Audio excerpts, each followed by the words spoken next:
welcome to the first SYL virtual learning session of 2016. The topic today is mentorship in the credit union system.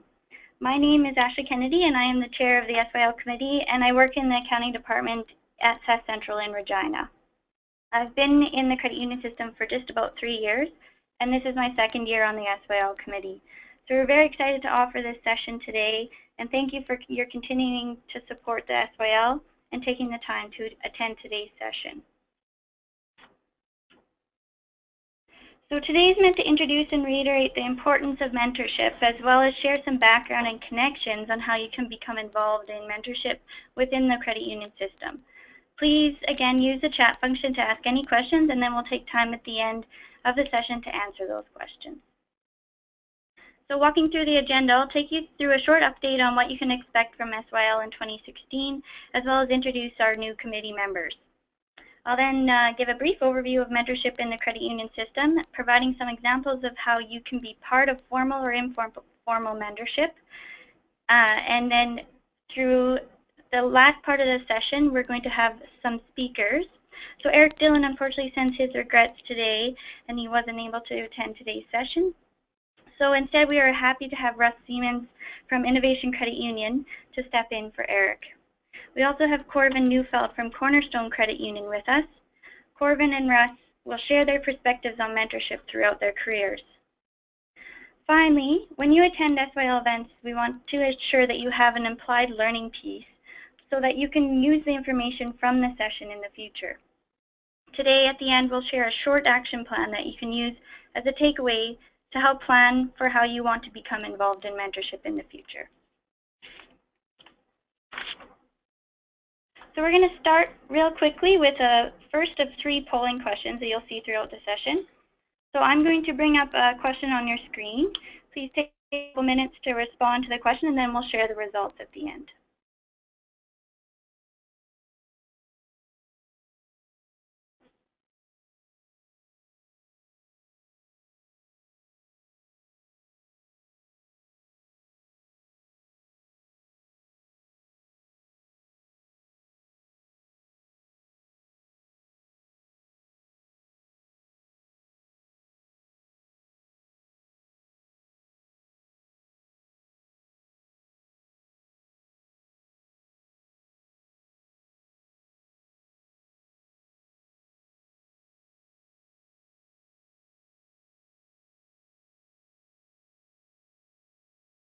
Okay, so great response. Thank you. So it appears that about 67% of you have attended an SYL event in the past. That leaves 33% of you are new to attending SYL. So it's great to have some new people on the line, as well as the continued support that we get from this. We very much appreciate it.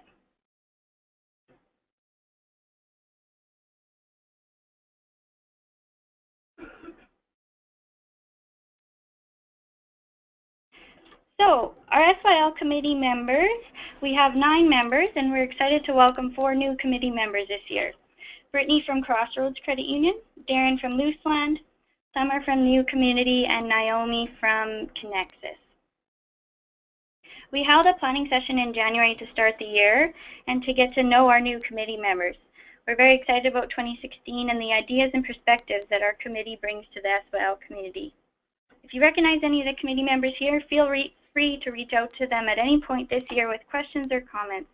We are ultimately serving you as young leaders in the credit union system. So we want to be sure that we are adding value and addressing your needs with each initiative that we offer. So as I mentioned, the SYL committee, there's 9 of us, and we serve you, the SYL committee young leaders, community young leaders. So our 3 main goals are to strengthen the Saskatchewan credit union system, to develop leadership skills of the SYL community members, and to provide opportunities to apply those leadership skills. The 3 main initiatives we have planned for 2016, so we'll be hosting another virtual learning session in the fall, and at the end of today's session you'll see a survey come out at the end, so please provide us comments and feedback that we can take into planning our next session. Then next, you might have seen a communication sent earlier this week explaining our partnership with the National Young Leaders Committee at the Canadian Credit Union Association Conference. So the conference runs from May 1st to 4th at TCU Place in Saskatoon. We're very happy to have it in the province, and it's a great opportunity for all of you to meet new people across Canada and within the province.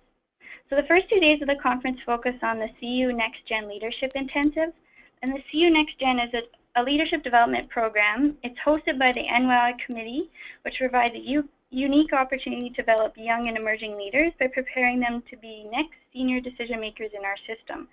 The remaining days of the conference will then have great keynote speakers, a trade show, and discussions. So you'll see our committee. We'll have a shared booth with NYL at the trade show, and we'll be volunteering throughout the conference. We will be also co-hosting an event with NYL on the evening of May 1st that's open to all conference participants. So registration for the conference is open and filling up quickly. Take a look at Qniverse, or we just shared today a post on our website and on Twitter, and you can grab more conference information from there. So then lastly, our third initiative in 2016 will be an SYL leadership retreat, where we will offer a day-and-a-half leadership session for our members. So we'll be focused the sessions on leadership skills such as strategic thinking and teamwork, and we'll have more details on that coming over the next couple months. So if you are interested in attending that, please reach out to your supervisors or any one of our committee members for more details on that.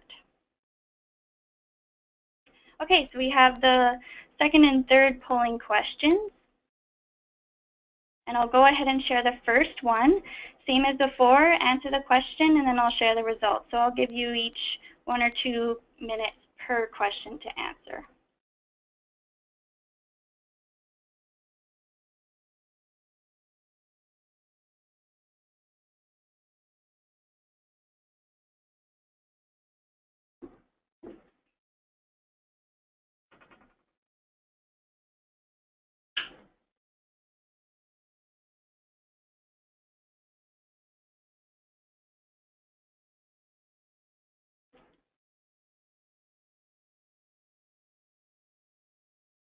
Okay, so I'm going to close the first question and I'll share results from there. So this doesn't surprise me. I was expecting informal mentorship can be in any form, so that's why I was expecting the largest percentage there. So we have 50% saying that they have been involved in informal mentorship, 22% involved in formal mentorship, and 40% are no's. So again, this doesn't surprise me. The no category is where we would like to get some of you involved in future, and so that's really where we can get the materials out of today's to help you move forward with that. So now on to the second question. For those who have been involved, were you a mentor or a mentee?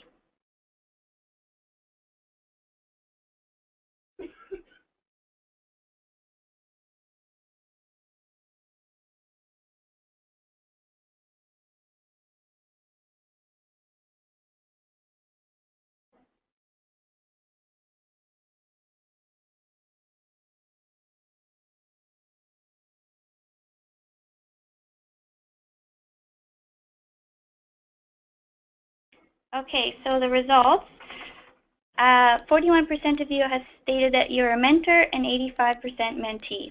Again, this is not surprising results, knowing that you guys are young leaders, and so majority would fall into the mentee category. But it's great that there are 40% of you that have had the opportunity to be mentors as well.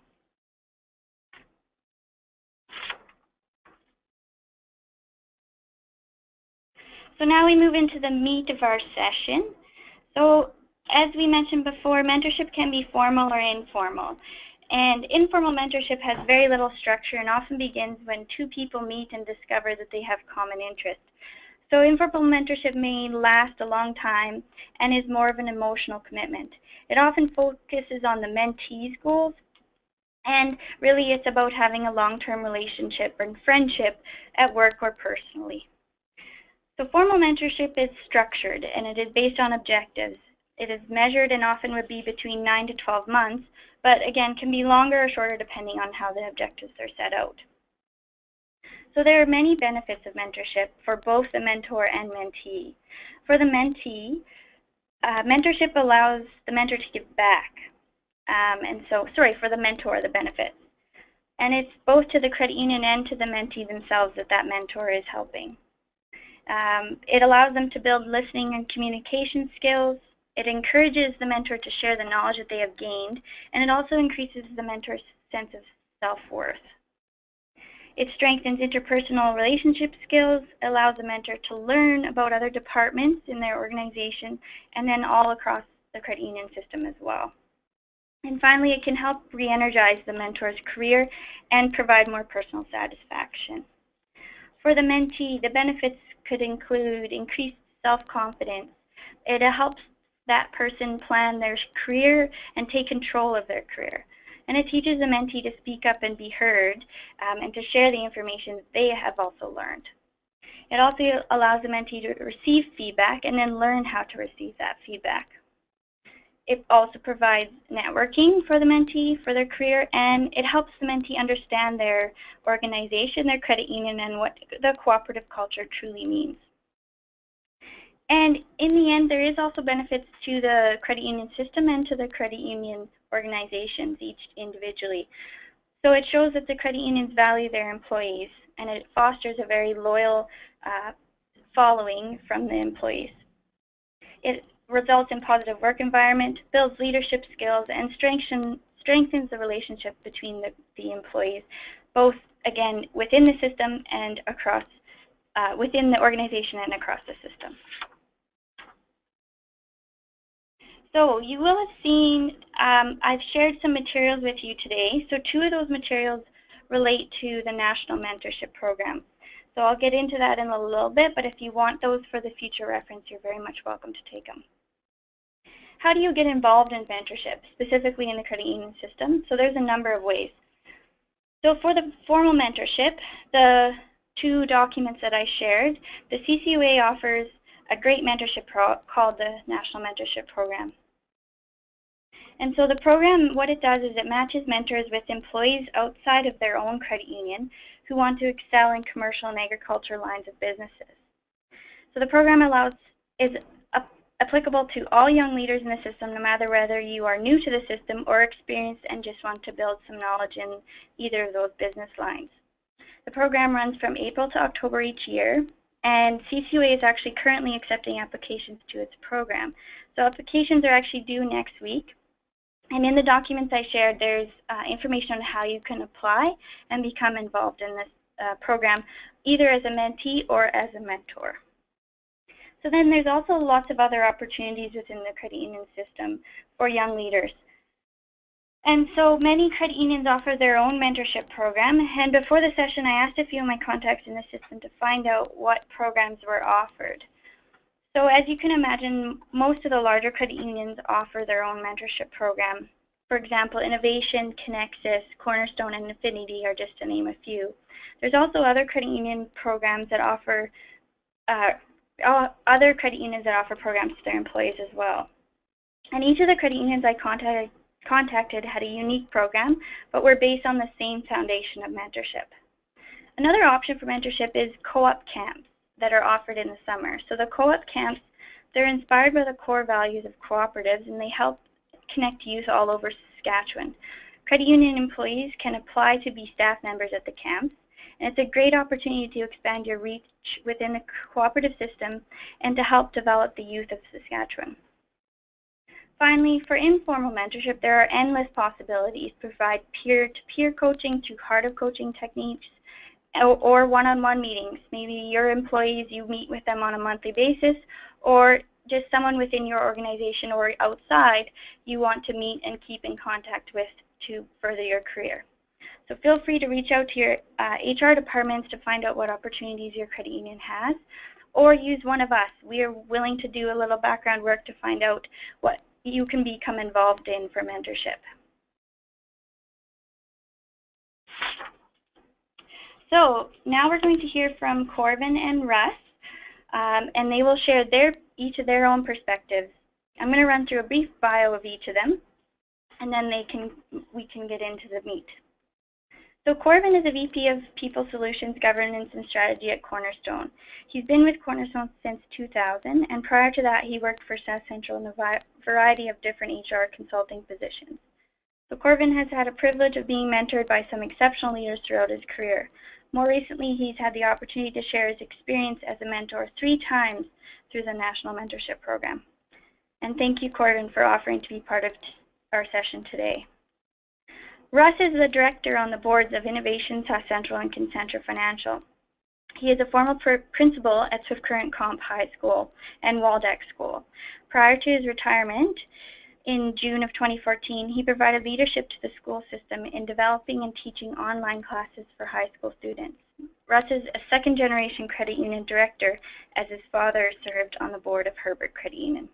And thank you to Russ again for being part of the session today. So I'm going to start with Corbin. I will unmute you, Corbin, and you can go ahead. All right, you should be unmuted now. There we go. Thank you, Ashley. And thank you to the Sask Young Leaders for the opportunity to share my mentorship experiences with you today. I want to talk a little bit about both the formal and informal mentorship that Ashley referred to earlier. Hopefully I can give you some ideas on how you can get involved in mentorship if you haven't been, and get more involved if you have. I'm going to start with sharing some experiences about National Mentorship. The National Mentorship Program, and Ashley mentioned that in my bio, that I've had the opportunity to be involved as a mentor 3 different times. 2 of my mentees were in BC, 1 was in Nova Scotia, and I got involved, I think, like lots of mentors do, because I felt that it was an opportunity for me to give back. Turns out that I gained lots through the process, and sometimes I think maybe more than my mentees did. I'm not sure if that's because I had really good mentees or because I'm not a very good mentor, but I'd like to think that it's because we both took the process very seriously and we worked hard at it. The National Mentorship Program is an excellent program. It's really well designed, well set up. I'd encourage anyone who's thinking about participating in it to do so. As a mentee, you will have an opportunity to tap into the experiences of a senior credit union leader that is somewhere else in the country. It's someone that you will likely not know, so they have no biases, they have no baggage, they don't know you, they don't know the people that you're talking about, so their advice and insight is very neutral, and it's very safe. You have an opportunity as well to establish a long-term professional relationship. For example, I've kept in touch with one of my mentees for the last 5 years. In fact, I finally got to meet her last summer. And lastly, and really importantly, it's an opportunity to push and challenge yourself. You will be asked to set goals, and you'll be held accountable by your mentor to achieve those goals. It takes effort, and you need to realize that, because you will get out of it what you put into it. The mentee really needs to drive that process.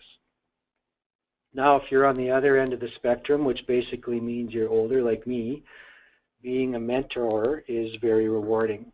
Lots of opportunities to learn there as well. And I know that I learned about how other credit unions do things. I saw and experienced some situations that I hadn't been involved in before. I was able to hear new and different perspectives. I got to meet some new people, and it feels really good to be able to know that I was able to help somebody. So if you have the opportunity to participate in the National Mentorship Program, do it. You won't regret it. That's all I'm going to talk about with the National Mentorship Program. Not everyone qualifies for or is accepted into it. So if you aren't chosen, don't worry. There are many other opportunities to learn through mentoring. As was mentioned earlier, there are other formal mentorship programs. Lots of credit unions offer them. I know ours does. And lots of professions do as well. So for example, I'm a member of the Saskatchewan Association of HR Professionals. It has a formal mentorship program, and many other professional organizations do as well. So I'd encourage you to explore those opportunities too. But again, if those don't work out, don't worry, because there are tremendous, and I really, really want to emphasize that there are tremendous informal mentoring opportunities available to each of you every day. These happen at work. They also happen on committees or boards that you're a part of, or they happen on teams that you're a part of, or in classes that you're taking. It may even happen within your family or with your friends. I've had the privilege of learning from some really great leaders at work that I would consider mentors. And I would also say that I would consider my father-in-law a mentor, and he's not a guy that I've ever worked with. I think that I've always had mentors around me, and I'm sure they are all around you too. So when I think back to the very start of my working career, I was fortunate enough to have someone that took me under their wing.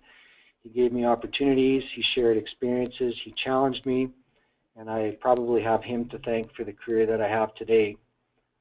I also have had lots of other people who were mentors who probably didn't even know that they were mentors. I think the key to many of those relationships was that those people had the courage to be honest with me when it wasn't easy. I remember asking a manager of mine for feedback on a report and presentation that I'd just given. He told me that it completely missed the mark. I was devastated and a little pissed off that he'd be so harsh, and I told him that. But his answer to me was, "You asked, so I told you." So that's a really important and tough lesson. I had to be willing to listen and accept the feedback that I'd asked for. That happened like 20 years ago, and I still vividly remember that lesson. So I would call that a mentoring moment. I think another key part of these informal mentoring relationships is that I gain a lot more when I listen, watch, and learn. Ask questions, understand, always be on the lookout for learning experiences. Listen, watch, and learn. When someone offers you critical feedback, listen. Don't be defensive. I know I have always found that I learn more from my mistakes than I do from my successes. When someone shares an opinion that's different than yours, don't dismiss it. Think about it. It might be a better idea than yours. Or maybe you can combine it with yours and get an even better solution. Watch how those leaders around you do the good things that they do, and be open to suggestions and different ways of doing things. I'll say those three words again: listen, watch, and learn. I feel very fortunate to have had those formal and informal mentors around me most of my life. I'd suggest to you that you take advantage of formal mentorship opportunities that are available to you, like the National Mentorship Program. They're excellent. But don't lose sight of all of those informal mentorship opportunities that are right there, right in front of you every day. And that's all I have for you. Thank you.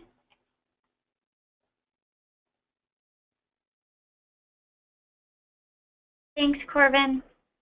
Okay, so now I'm going to pass it over to Russ to share his perspectives. Russ, you now should be unmuted. All right, thank you, and hello to everybody, and congratulations to the SYL on this important topic and this important webinar. Hi from wintry Swift Current today.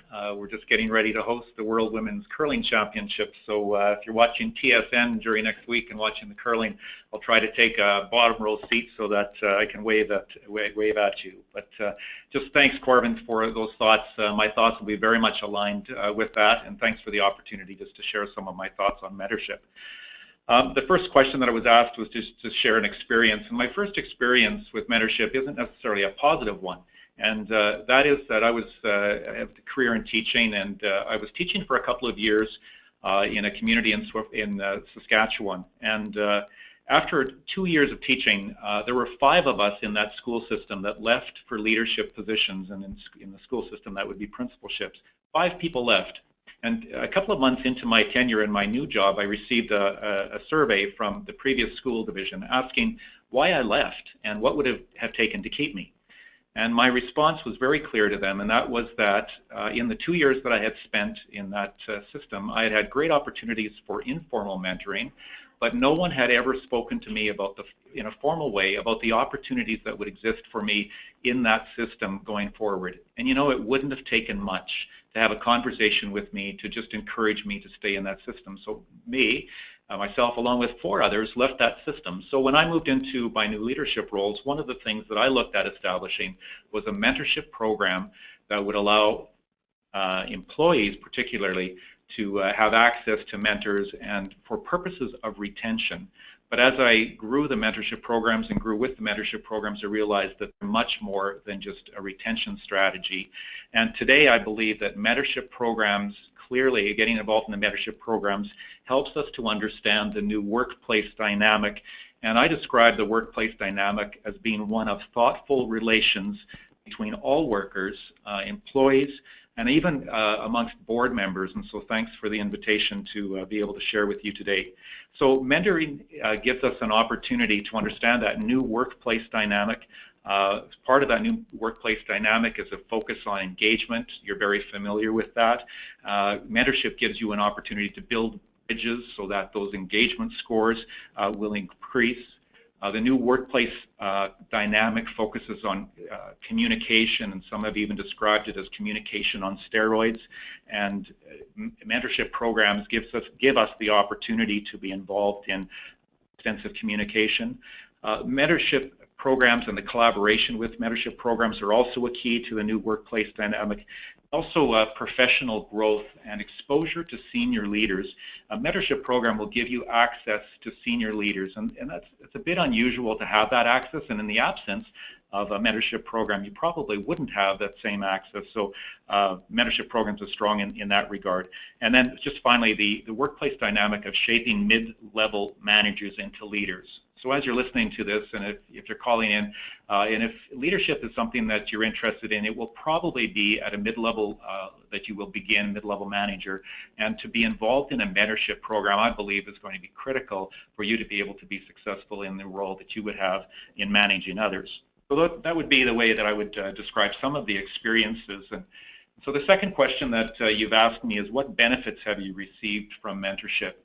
And a key benefit that I've received, I believe, is that mentorship has allowed me to align with the cooperative values. We're very familiar, or most of us are familiar with the cooperative principles and the 7 cooperative principles, but underlying those cooperative principles are 4 cooperative values, and those 4 cooperative values are very much in line with mentorship. And the first one is that of honesty. And so mentorship allows us to be honest with ourselves and honest with others. And when we're honest with ourselves and honest with others, it produces a level of humility, and that earns credibility. So it would probably be an expectation that we would like to have credibility within the organization. Being part of mentorship allows us to demonstrate honesty, which moves us into the level of credibility amongst our peers and amongst those outside of our peers within the organization. The second value is that of openness. And mentorship opens us up to new ideas and new learnings. And those new learnings demonstrate to others that we are prepared to change and to grow. So being a part of mentorship also demonstrates that we're open to change and that we're open to growth.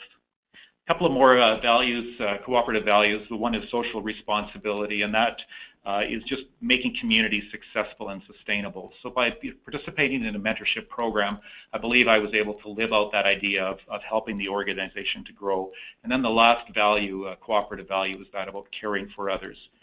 In the mentorship programs that I've been involved in, if they're going to be successful, it was impossible for me to have a relationship with a mentor or mentee where there wasn't a care that we had for each other. And so in the mentorship program, I've been able to live out the cooperative values, and I think that's important for our organization. Third thing that is, are there other opportunities for SYL members to be involved in mentorship? And I agree with Corbin that there are a lot of opportunities, informal opportunities. I think any time that we move into collaborative work, I think we're moving into the area of mentorship. So if you're given a task to do, think of ways that you might be able to work with others on that task, that's moving into the area of mentorship. Personal relationships in our workplace are also a foundation for mentorship. So don't undervalue those friendships that you have at your workplace. Those are critical, actually, in terms of retention of employees, and they're critical to your enjoyment in the workplace, and it's the foundation of mentorship. I'll just add too, and I think Corbin was getting at this too, the idea of considering mentorship inside and outside of the company. I would encourage you to look for creative people who aren't constrained by the limitations of your workplace. and your professional world, and look to their creativity, and with communicating with your supervisor that's what you're going to be doing, but look outside sometimes of the credit union system in order to find the solutions to what you may be working on. A couple of other ideas. One is to use social media as a foundation for mentoring.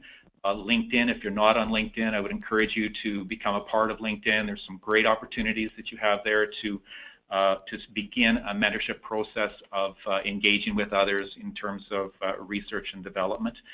And then the last thing in terms of sort of that informal network is think outside of just your credit union, and even outside of just the province of Saskatchewan. We need to really think at a national level and start to capture some of the relationships that exist in mentoring. And I think some of those are available with the formal system that we have within the credit union system. So then lastly, I just share, you asked what are the most important skills that I've gained from being a mentor. And I believe that mentorship program has allowed me to experience and to practice transformational leadership. So transformational leadership is all about mentorship. Transformational leadership speaks about envisioning the future. I would doubt that you can have a relationship with a mentor or as a mentor with a mentee where you wouldn't be talking about the future of the organization and envisioning the future. Transformational leadership talks about challenging the process. And again, as a mentor-mentee relationship, there will be lots of discussion that challenges the process. Transformational leadership talks about modeling the way, and that's really central to a mentorship relationship is that idea of modeling. Transformational leadership talks about enabling others to act, and isn't that really what mentorship is about? As a mentor, you're looking to the mentee, and really you're passing on the skills that you have to the mentee so that they can be successful in their work as well. So it fits very closely with transformational leadership. And then just finally is transformational leadership involves encouraging others, and that goes back to that cooperative value of caring for others. It's impossible to have a good mentor-mentee relationship without that sense of encouragement of one another and caring for each other. So just once again then, mentorship, I would very much encourage you to move into a mentorship program either informally or formally. For me, it's helped me to live the cooperative values, and it's helped me to practice the skills of transformational leadership. So thanks for the opportunity to share today. Thank you, Russ. And again, thank you to Corvin. I hope that both of them have inspired you to become involved in mentorship in some form. So they've shared a bit of their perspectives on mentorship. I'll give a quick personal story or perspective from myself. So still being a relatively young leader in the system, and coming into my job, I had articled as a chartered accountant in one of the firms in Regina. And from there I came into my job. I was given the opportunity to have 5 staff under me. And when I was at Deloitte at the firm, we didn't have formal coachees, I guess you could say. So I didn't have people that I was managing other than some of my junior staff who were on my team, but I always had someone above me to manage them directly as well.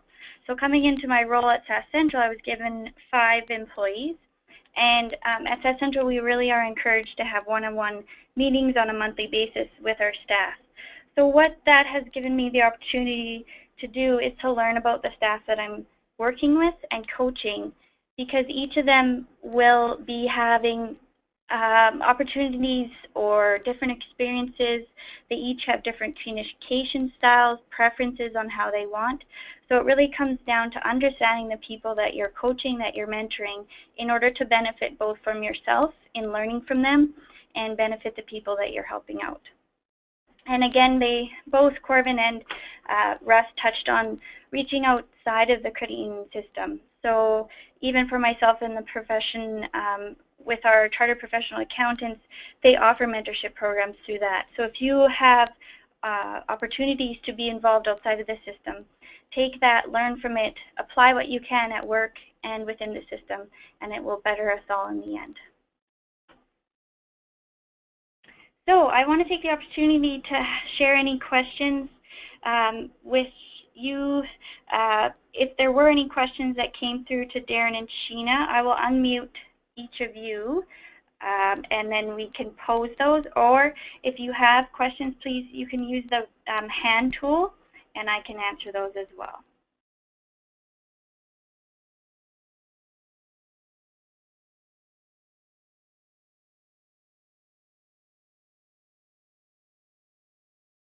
Darren indicates there's no questions, so I'll just, again, pause for questions if anyone does have any.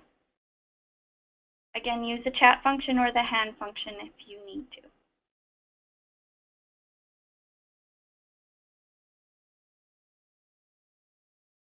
Okay, so hearing no questions, the last part of our session is to take away something from it. So today, the third document that you would have received in the application is an action plan. So this is an action plan that we developed. It's something that I had seen at one of the courses I had taken. And so it's very straightforward. The top goes into choosing your end goal, and specifically in here we put it towards mentorship.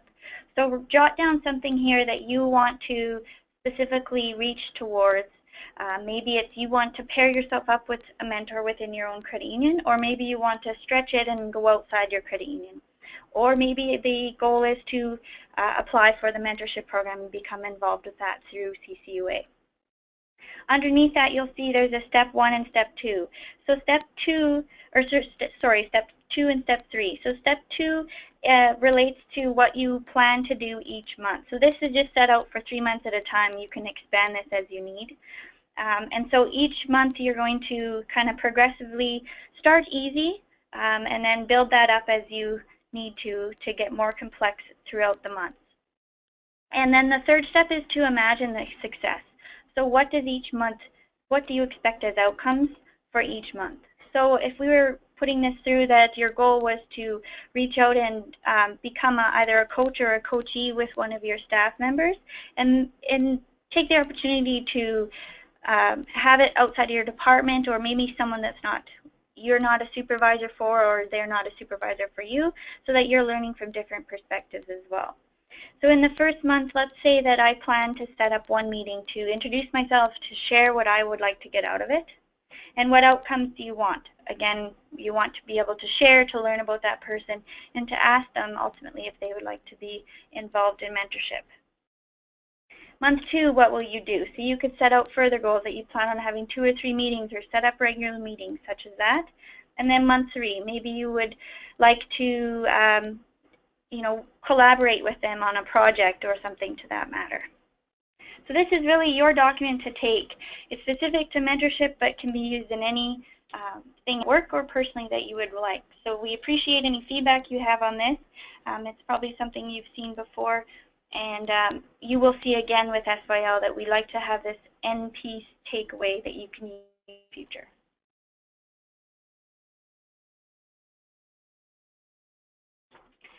So that wraps up the majority of our session. We want to remind you to always stay in touch with SYL. We have a website as well as we're on Twitter. And we also will be sending a survey after today's session. So we appreciate any feedback that you have. And again, we'll use that towards our other initiatives this year to help to strengthen those.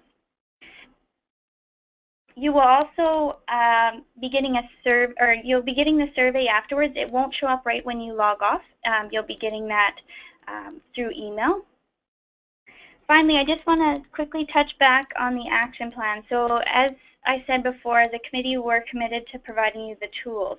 So the plan is over the next 3 months that we'll be reaching out to you specifically to get some feedback on the action plan, how you're doing with it, and then to follow up on today's session. So it will be very brief, and it's just meant to hold you accountable to learning about our initiatives and using the tools that we provide you. So you'll be hearing from one of our committee members as you go. Again, thank you for your attention today, and have a great rest of your week. If you do have any questions, again, reach out to us on Twitter or on our website, or feel free to reach out directly to any one of our committee members. That ends our session today. We appreciate it, and take care.